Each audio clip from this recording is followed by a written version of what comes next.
Sin and Punishment wasn't really one of those games I was going to download for the Virtual Console, but since I got a request to do this review, I'm doing it. The Virtual Console has given us some great classics from the 80s and 90s. To make it even better, now they give us games that were never released in the United States.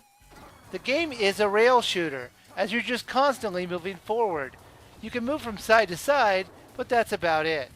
The visuals were great for a Nintendo 64 game. I liked the perspective they would give. It almost seemed a bit 3D.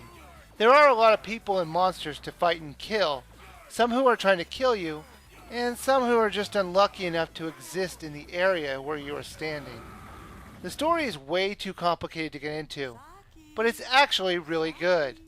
The game does a good job of using the in-game action to advance the story. Plus the voice acting was excellent.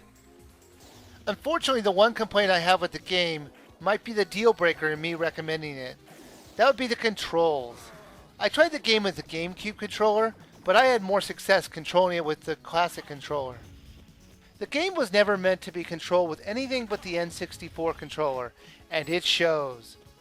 On the classic controller, you use the Y and X buttons to move right and left. The right shoulder button is used to jump, and the left is used to fire your weapon. It's not that it's uncomfortable, it just feels unnatural. The one saving grace is the fact you can hold down the L button and fire your unlimited ammo. You can choose from two different kinds of fire, one that will lock onto your enemy and one that's manually controlled. There is an advantage to doing it manually since the ammo is more powerful. The game feels and acts like an arcade game. Down to the credits you get to continue the game. In fact, you get so many of them, you might as well just have unlimited continues. The game is a bit unbalanced at times. The enemies can either be very easy or crazy hard, so it can be a bit frustrating.